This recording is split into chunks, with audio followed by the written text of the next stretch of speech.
Hello, everyone. This is Isha, and I hope you are all having a wonderful day. In today's video, I'm sharing a super fun and happy shaker card using the Spellbinders dies from the Aged to Perfection collection. I decided to go with slightly masculine colors because I need a few birthday cards for April, and I thought bold, rich tones would be perfect.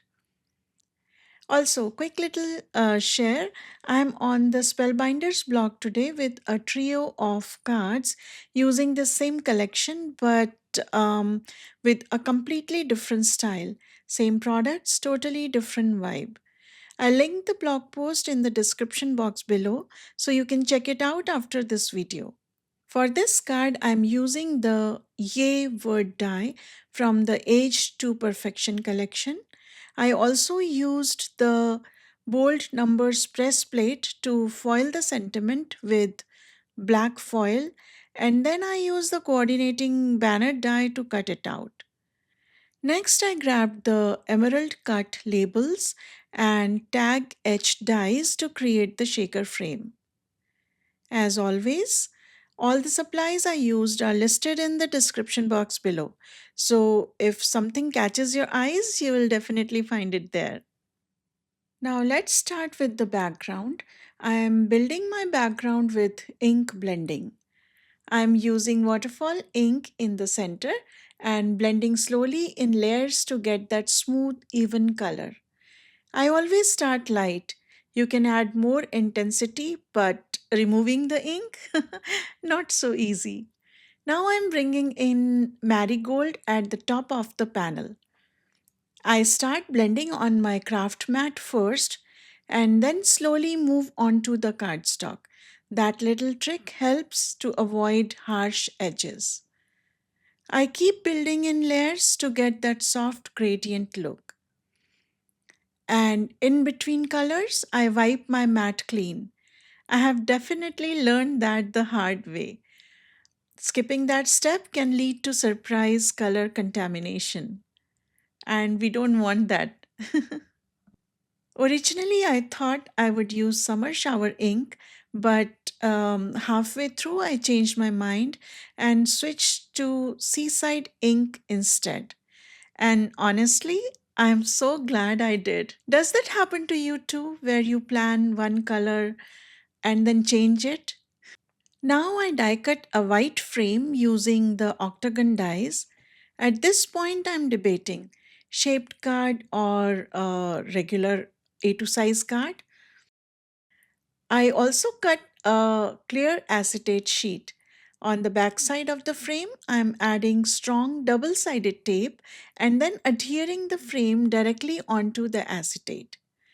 Once that's secure, I'm trimming off the extra acetate hanging around the edges. Now, onto the backside of the acetate frame, I'm adding 3D foam tape all around the edges. And this part is important. We don't want any gaps. If there is even a tiny opening, those shaker bits will escape. And nobody wants runaway sequins. On my ink blended panel, I am adding flat sequins in multicolors and some iridescent beads. I'm using some light and darker shades of blue, gray, silver, and these tiny beads. I love mixing different shapes and finishes.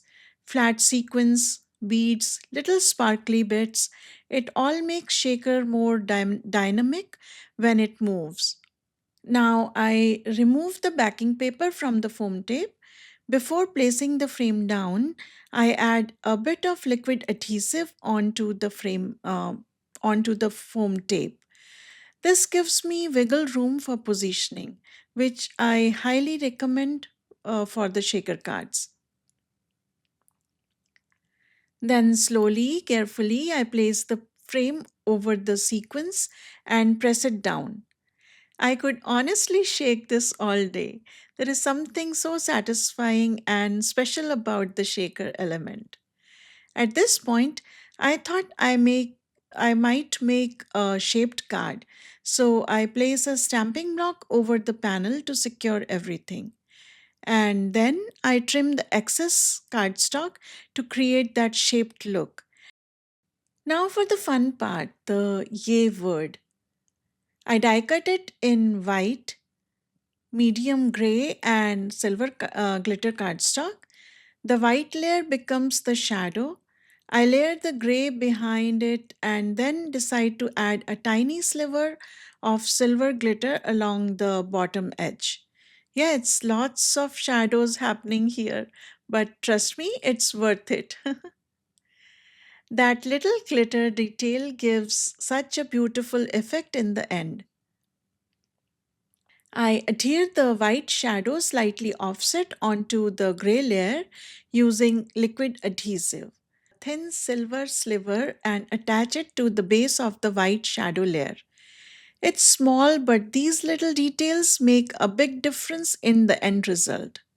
Do you love adding these kind of tiny accents in your cards, or do you prefer simple and clean cards?